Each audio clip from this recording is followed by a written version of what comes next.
In this podcast episode, Charles Duhigg, the acclaimed author of The Power of Habit and Supercommunicators, delves into the intricacies of effective communication. He challenges the common misconception that communication is a natural talent, asserting instead that it is a skill set that can be learned and refined through practice. Duhigg emphasizes that the best communicators are often those who have consciously studied and practiced their communication skills, rather than those who rely solely on instinct. Duhigg begins by addressing a fundamental misunderstanding about communication. Many people believe it should happen effortlessly. However, he argues that effective communication is a collection of skills that anyone can acquire. He shares anecdotes of individuals who struggled with communication in their youth, but later became adept at connecting with others. This transformation often stems from a conscious effort to understand how people interact and express themselves. He highlights that communication is closely tied to our sense of self. It serves as a reflection of who we are, and our self-worth can be intertwined with our ability to communicate effectively. Duhigg points out that while some individuals may be excellent communicators, they can still possess negative traits, and conversely, good people may struggle with communication. This complexity underscores the importance of recognizing communication as a skill rather than a measure of moral character. The conversation shifts to the differences between introverts and extroverts in communication. Duhigg notes that extroverts often have more opportunities to practice their communication skills, which can lead to greater proficiency. They tend to engage in emotional conversations more frequently, allowing them to learn from their interactions. In contrast, introverts may require more time and space to develop their communication abilities. Duhigg emphasizes that both personality types can become effective communicators by understanding the skills involved and committing to practice. Duhigg identifies several key skills that characterize supercommunicators.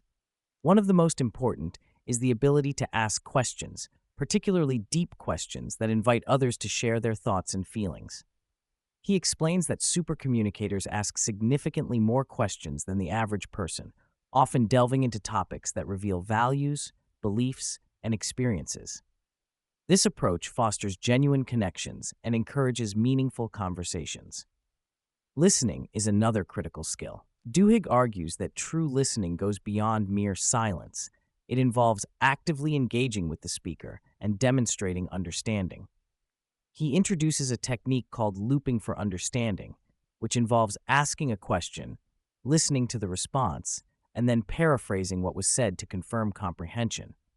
This technique not only shows that you are paying attention, but also encourages reciprocity in the conversation. Duhigg also discusses the importance of vulnerability in communication. He explains that sharing personal experiences can create a sense of trust and connection between individuals. When one person opens up, it invites the other to do the same, fostering a deeper bond. This reciprocal vulnerability is essential for building strong relationships, whether in personal or professional contexts. As the conversation progresses, Duhigg addresses the challenges posed by online communication. He notes that social media can distort our perceptions of reality, as it often highlights extreme viewpoints and sensational stories. This skewed representation can lead to misunderstandings and a lack of empathy in discussions. Duhigg emphasizes the need for individuals to recognize that online interactions may not reflect the complexities of real-life relationships. He draws parallels between the early days of telephone communication and the current state of online discourse. Just as people initially struggled to adapt to phone conversations, society is still learning how to navigate the nuances of online communication. Duhigg expresses optimism that, over time, individuals will develop the skills necessary to engage in meaningful conversations online, just as they did with telephones. Duhigg highlights the significance of context in communication. He explains that conversations can be categorized into three types: practical, emotional, and social.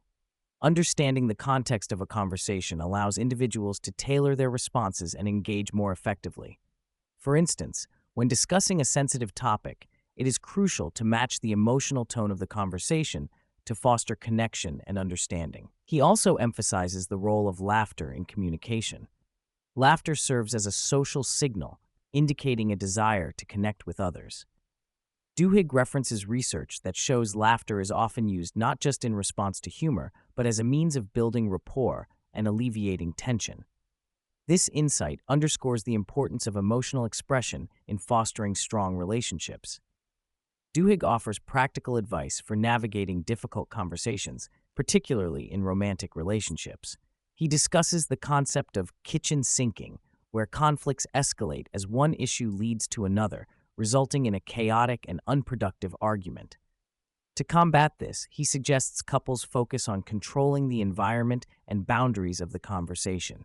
By establishing clear parameters for discussion, couples can work together as teammates rather than adversaries. He also draws attention to the impact of social media on communication dynamics. Duhigg notes that online interactions can often devolve into attempts to control or dominate the conversation, leading to toxic exchanges. By fostering a spirit of collaboration and understanding, individuals can create more constructive dialogues, both online and offline.